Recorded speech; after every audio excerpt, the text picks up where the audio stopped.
साथियों, ये आज आपकी 5वीं क्लास है जहां हम सीखने जा रहे हैं क्या कि कैसे हम रेट निकालते हैं।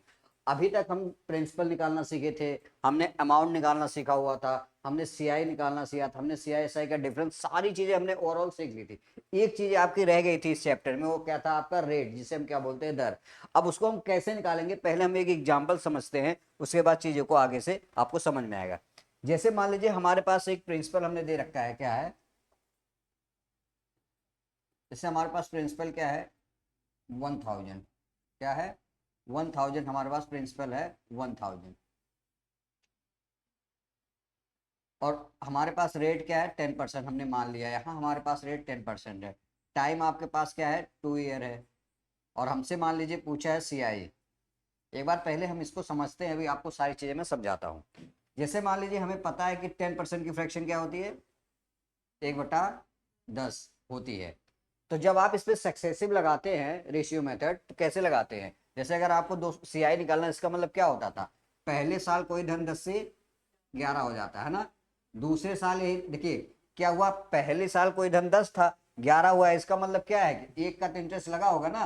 फिर दूसरे साल भी वही धन क्या हुआ, 10 से 11 हो गया। तो आप देखोगे कि 2 साल में कोई धन क्या हुआ, 100 से कितना हो गया? 121 हो गया। तो आप देखते हो, इसको हम क्या बोलते हैं? इसे हम प्रिंसिपल बोलते हैं, और इसे हम क्या बोलते हैं? अमाउंट। और इन दोनों के बीच के डिफरेंस को क्या बोलते हैं? सीआई। तो ये कितना हो जाएगा आपका? 21। तो आप एक चीज यहां से नोटिस करोगे कि ये 2 साल का कितना हो गया, 100 से हो गया 121। तो अगर आप कभी कभी ऐसा भी इसको कर सकते हो ना क्वेश्चन को, कि डायरेक्ट आपको पता है 10% है, तो हम ऐसे भी तो कर सकते हैं, 100 से कोई चीज कितनी हो गई है? 121 कर सकते हैं कि नहीं? या तो आप ऐसे भी कर सकते हो 10 का स्क्वायर और 11 का स्क्वायर। ये सबका मतलब एक ही है ना। आप ऐसे 2 बार ना करके आप ऐसे कर लो, 10 से कोई चीज क्या हुई? 11। तो मतलब क्या है, 2 साल है तो इसका स्क्वायर कर दो। तो जब भी आप रेट की बात करते हो साथियों, जब भी आपको रेट निकालना होता है, तो आपको पता है रेट की अगर मैं डेफिनेशन की बात करूं, जैसे रेट की डेफिनेशन की बात करूं, 100 रुपए पर 100 रुपए पर 100 रुपए पर 1 साल का ब्याज ही, 100 रुपए पर 1 साल का ब्याज ही आपका दर कहलाता है या रेट कहलाता है। ये आपको समझना पड़ेगा। मतलब 1 साल में 100 रुपए पे जो आपका ब्याज मिलता है, उसी को हम क्या बोलते हैं? रेट बोलते हैं या दर बोलते हैं। ये चीजें आपके दिमाग में सेट होनी चाहिए। तो अगर आपको रेट निकालना है, तो आप अपने दिमाग में चीज सेट कर लो, कहीं ना कहीं आपको 1 साल पे आना पड़ेगा। ये अपने दिमाग में सेट कर लो, क्योंकि 100 रुपए पर 1 साल का ब्याज ही क्या कहलाता है? दर कहलाता है। अगर आपको दर निकालना, तो हमने क्या किया, डेफिनेशन में ही बोल दिया है कि 1 साल में। तो आपको हर कंडीशन में क्या करना पड़ेगा? 1 साल में आना पड़ेगा। तो आप 1 साल कैसे आ सकते हो? आप 1 साल आ तभी सकते हो, जैसे अभी आप क्या कर रहे हो, स्क्वायर कर रहे हो। लेकिन अगर आप इन्हीं क्वेश्चनों का क्या निकाल दो, स्क्वायर रूट। जैसे हमारे पास क्या है, 2 साल है ना, 2 साल से कोई धन 100 से 121 हो गया। अगर आपको इसको 1 साल पे आना है, तो इसका क्या करो, इसका स्क्वायर रूट कर दो। क्या कर दो? इसका स्क्वायर रूट कर दो। तो 100 का स्क्वायर क्या होता है? 10। और 121 का क्या होगा? 11 होगा। अब यहां आप एक चीज नोटिस करोगे, आपका प्रिंसिपल क्या है? 10 है, और अमाउंट क्या है? 11। तो कितने का ब्याज? एक का। एक का ब्याज मिल रहा है कितने पे? 10 पे। तो अगर आपको रेट निकालना है, तो 100 पे कितना मिलेगा? आप देखोगे 10 दही में कितना आ जाएगा? 100। तो 10%। तो आप देखो, इसी क्वेश्चन में हमने 10% रेट दिया था, और हमने जब उल्टा कर दिया, आपका फिर से 10% आ गया। तो रेट हमें कैसे निकाला होता है? आप जब भी 2 साल दिया रहे, तो एक ही काम करो, क्या, जैसे मान लीजिए हमने कह रहा हूं कोई धन 2 साल में 144 से 169 हो गया।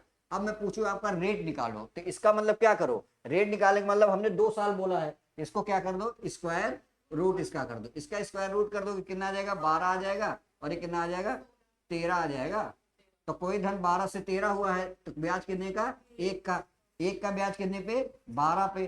तो 100 पे कितना? तो आपको पता है 1/12 क्या होता है? 8 सही 1/3%। ये चीजें हमने आपको समझाई है। तो आई होप अब आपको चीजें समझ में आई होगी कि कैसे हम रेट निकालते हैं। रेट निकालने का मतलब यही है कि आपको 1 साल पे आना पड़ेगा। अब हम कुछ क्वेश्चन लेते हैं, उसके थ्रू ज्यादा अच्छे से समझ में आएगी चीजें। पहला क्वेश्चन आपका क्या है कि 225 रुपए का धन 2 वर्षों में 256 हो जाता है।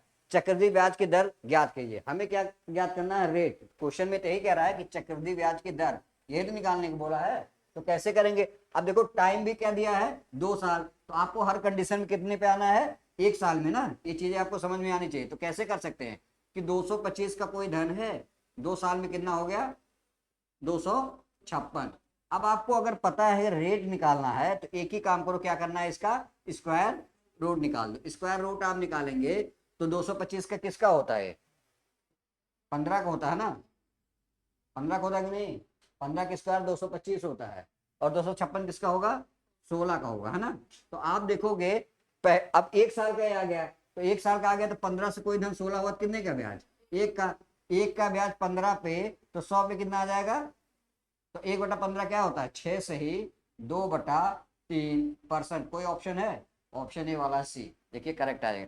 अब ये बहुत सारे लोगों को समझ में नहीं आ रहा है कैसे आया, तो इसको कुछ करना थोड़ी है। जैसे आपको पता है कि 1/15 आया है, 1/15 इंटू 100, आप अगर डायरेक्ट करना चाहो तो इसको 100 कर लो, 15 से भाग दोगे, यही कर सकते हो ना, या तो इसको सिंप्लीफाई कर लो, किसी 5 से काटेंगे तो 20, 5 तिहाई 15, यही ना। तो इसके देखो 20 में 3 से भागो, 3 छक 18, और 2 बचेगा, 2/3%। तो आप डायरेक्ट ऐसे भी कर सकते हो, और ये चीजें आपको अब याद होनी चाहिए, क्योंकि सारी क्लासेज में मैंने इसको बहुत अच्छे से आपको समझाया हुआ है ना। तो समझ में आया ना ये। अब हम अगला क्वेश्चन करते हैं।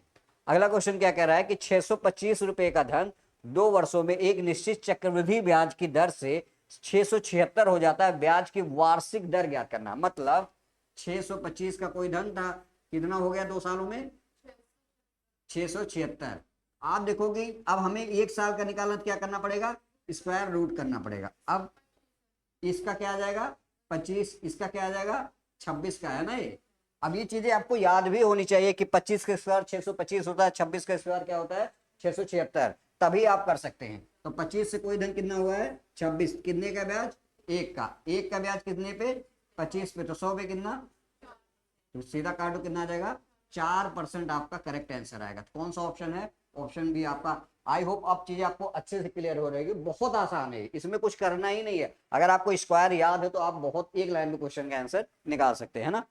अब हम अगले क्वेश्चन पे चलते हैं। अब देखिए जैसे अभी हमने क्या कर रहे थे, यहाँ देखिए क्वेश्चन में क्या दे दिया है, अब आप देखोगे 3 साल। अब 3 साल का रेट निकालेंगे, मतलब अभी हम क्या कर रहे थे, स्क्वायर निकाल रहे थे, स्क्वायर रूट। अब आप क्यूब रूट निकालोगे, क्या करोगे, क्यूब रूट निकालोगे सीधा सीधा। तो अब हमारे पास क्या है, कह रहा है 1000 की राशि 3 वर्षों में, कह रहा है 1000 की जो हमारे पास राशि है 3 वर्षों में कितना हो गई है 1331, यही तो है, ये आपका प्रिंसिपल का है, आपका अमाउंट है। तो आप देखो अगर आपको सीधा सीधा क्या निकालना है रेट, तो 1 साल पे आना पड़ेगा, तो इसका आप क्या कर दो, क्यूब रूट कर दो। अब आप देखोगे इसका क्यूब रूट कर दोगे और इसका क्यूब रूट कर दोगे, तो ये 10 का है और ये 11 का है। इसका मतलब क्या है, देखो 10 का अगर आप क्यूब निकालोगे तो 1000 आ जाएगा, बहुत सारे बच्चों को दिक्कत है, और 11 का अगर आप क्यूब निकालोगे तो कितना आ जाएगा 1331। तो ये उल्टा कर रहे हैं बस, और कुछ नहीं कर रहे। तो 10 की चीजें 11 हुई, कितने का ब्याज, एक का ब्याज कितने पे 10 पे, तो 100 पे कितना आ जाएगा, सीधा आपका क्या आ जाएगा 10% आपका करेक्ट आंसर आएगा। तो रेट कितना आपका है 10%, ऑप्शन ए ही आपका करेक्ट है। तो कुछ भी चीजें इतनी टफ है नहीं, बहुत आसान है, ये चीजें आपको ध्यान देना है। अब अगले क्वेश्चन पे हम जाते हैं। कह रहा है 250 रुपए की एक निश्चित राशि 3 वर्षों में 432 रुपए हो जाती है, तो दर ज्ञात करना है। अब देखो क्या है कि 250 रुपए की एक राशि कितनी हो जाती है 432।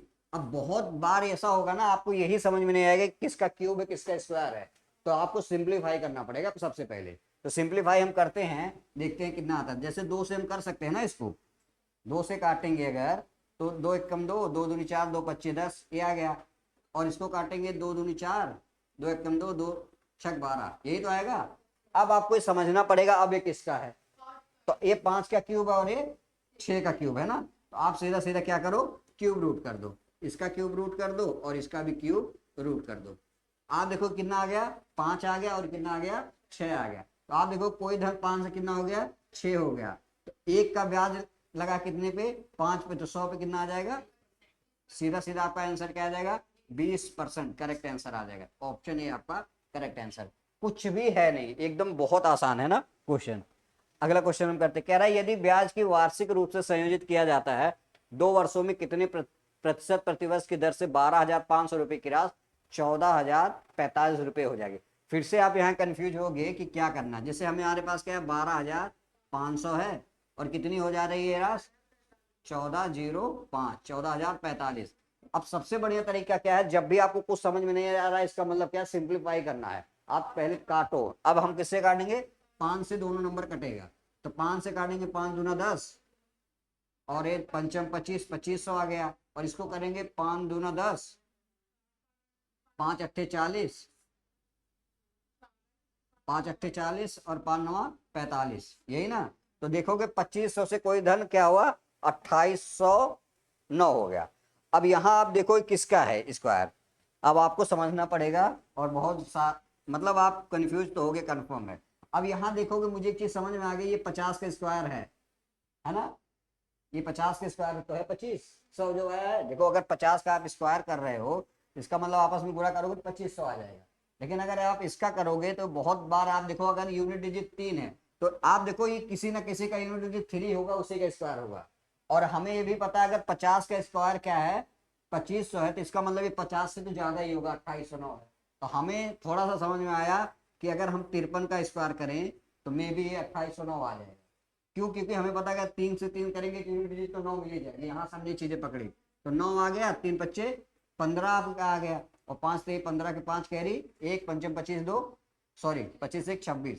आप देखो कितना आ गया, 9, 5 5 10 के 0, 6 1 7 1 8 आ गया ना 2809। तो किसका है ये 50 का। आप क्या करो, सीधा सीधा हमें पता है जब ये निकालना क्यूब करना पड़ेगा ना, तो इसका क्यूब रूट हो जाएगा, इसका क्यूब रूट हो जाएगा। तो ये किसका आ जाएगा 50 और कितना आ जाएगा 53, यही तो आएगा। हमने चीज अभी आपको समझा दी। 50 से कोई चीज 53 हो रही, कितने का ब्याज, 3 का।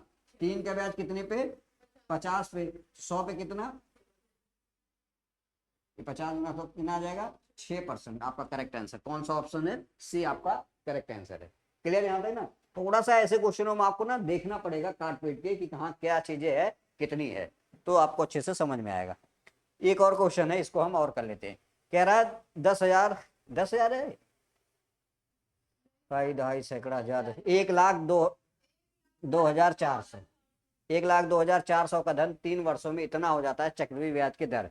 अब ये आपके लिए होमवर्क है, ये आपके लिए होमवर्क है। इसको आप यूट्यूब पे कमेंट बॉक्स में इसका आंसर जरूर बताना करके कि कितना आया है ना। तो वहां पे आप लोग ये देख ले, क्योंकि सेम है तो आप करके देख लेना, है ना। ठीक है, तो आप इसको कमेंट बॉक्स में जरूर बताना कि इसका आंसर कितना आएगा, तब हमें भी ये समझ में आए कि आपको चीजें कितनी अच्छे से क्लियर हो रही है। ठीक है, बाकी आपका आज क्या है कि सीआई पूरी तरह से कंप्लीट हो गया है। अब कल से आपका एक नया टॉपिक चलेगा, देखते हैं कौन सा टॉपिक हमें स्टार्ट करना है। ठीक है ना, चलिए आप अपना ध्यान रखिएगा, मिलते हैं आपको नेक्स्ट टॉपिक।